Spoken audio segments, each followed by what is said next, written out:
You rockin' with the hottest shit. You can't get anywhere else. On my hip hop.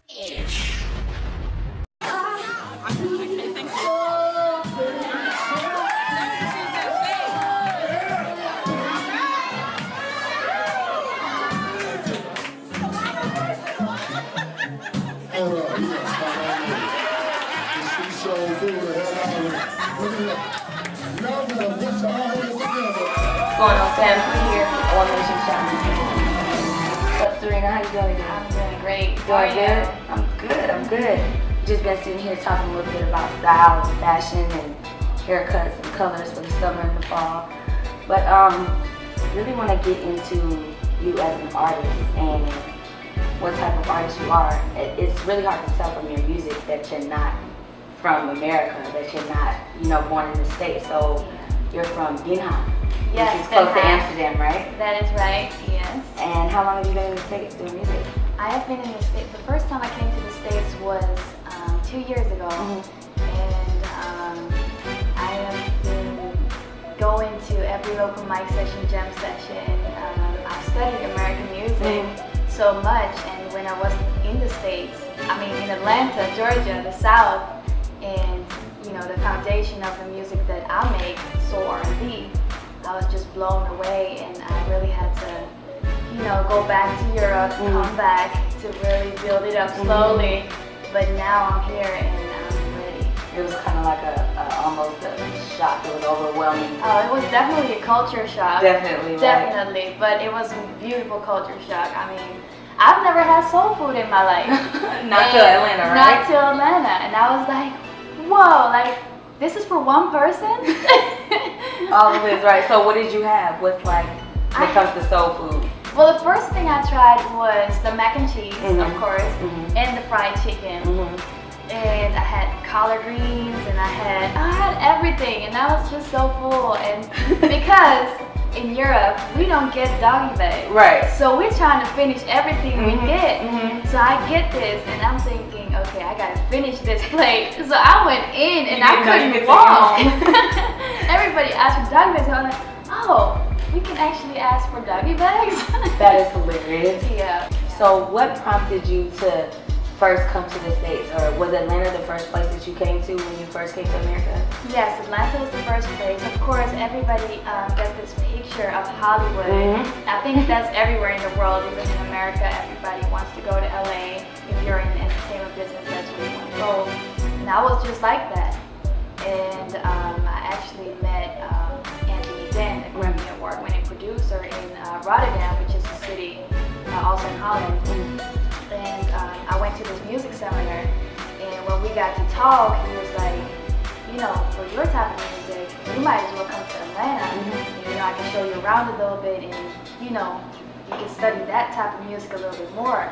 And I'm really glad that I did that, because I really wanted to go to LA, but I think you gotta be ready for LA. Right. Yeah.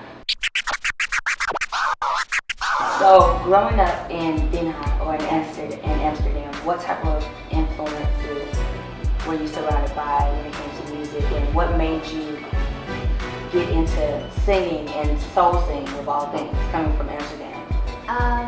It's funny because my family is not in music and nobody sings. My father played guitar, but he played this one song.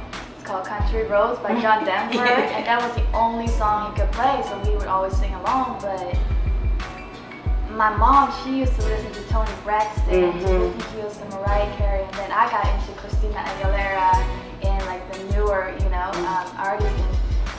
And at some point, I was just like, yeah, that's it. That's what I want, because I just copied them, until I mastered what they were doing. I'm still a master, but I was, practicing, and I felt like, whoa, this is really dope. How when it turns out you can do it, it's like, whoa, it's the best feeling ever. And then I realized music is such a satisfaction for me, and I gotta go and do with that.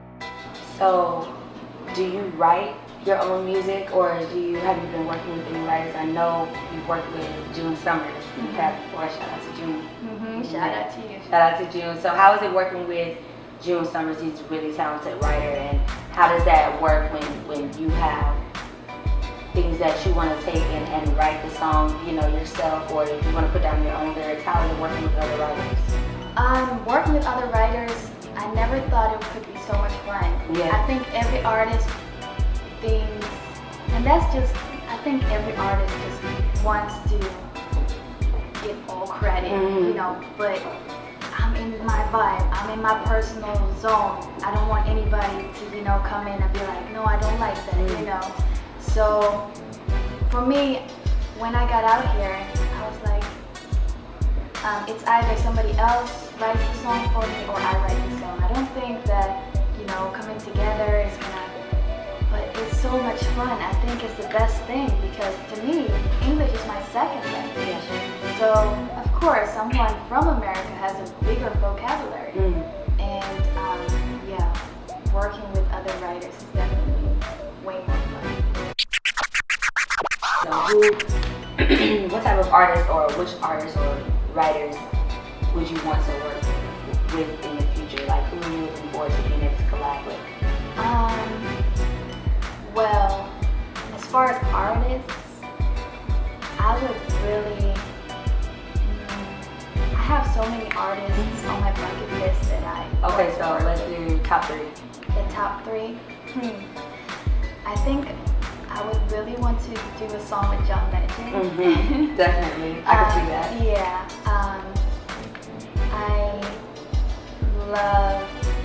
I love Iggy Azalea.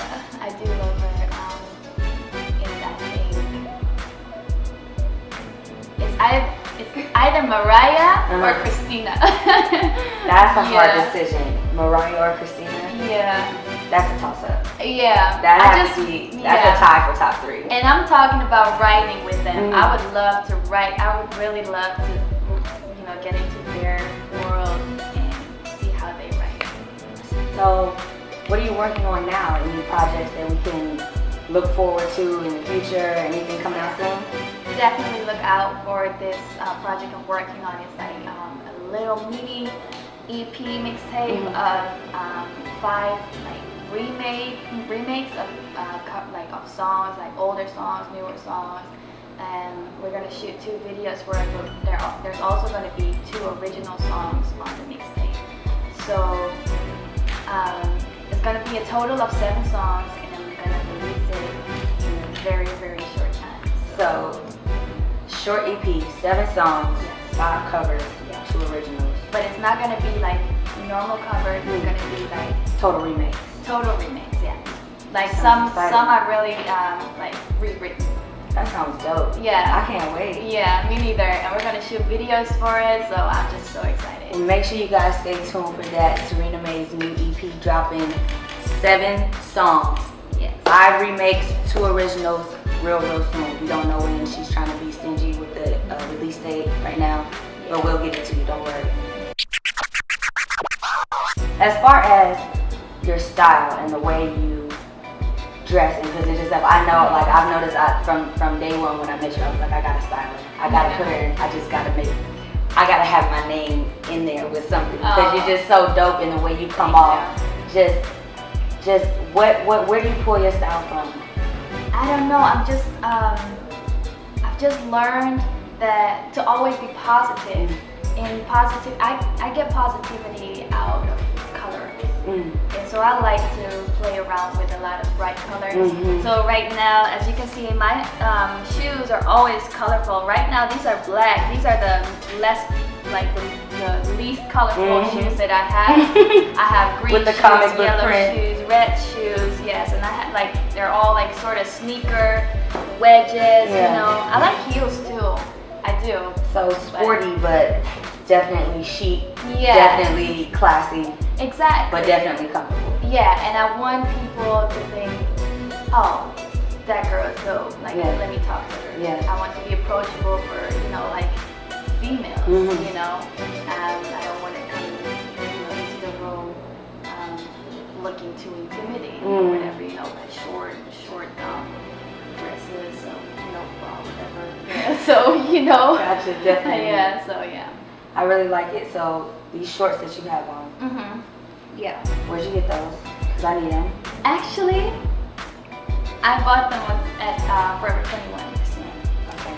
Yes. There's certain stuff in Forever 21 that's certain stuff you can get and it doesn't look like it's from Forever 21. Exactly. Well, I bought these shorts like about a year ago, and I didn't like them at first. I was like, why did I buy them? and then I just had them in my closet, and then at one point I was like, well, I'm just gonna wear them. It's hot outside, and everybody on the street was like, I like your shorts. I'm like, all right. Sometimes it takes time for you to be able to pull it out the closet. I know I got some stuff like that with tags still on it. It just takes some time for me to be able to, okay, yeah, I'll wear it now. Yeah, exactly. Because sometimes you just grab stuff off the rack and it's like, oh, those shorts, they're sparkly. I like them. Yeah. You just take them home, put them in your closet, and you're like, I don't know what to do with these. I don't have anything to wear. I don't have any shirt, any shoes, nothing to wear with these shorts, and they just hang there for like a year. But I know, it's like that sometimes, definitely. Well, I cannot wait until the EP drops. I cannot wait to get to work with you and style you for whatever and whenever. And I can't wait either. I am ready. Thank you so much for sitting down with me doing this interview. I really appreciate it. I appreciate And it. I love you as an artist. Thank you. You're wonderful. Thank you. Can I hug? Yes. Oh. Thank you. All right, guys. It's Tip. It's Sarina Mae. We're here on my Hip Hop Ish. Stay tuned. You rockin' with the hottest shit. You can't get anywhere else.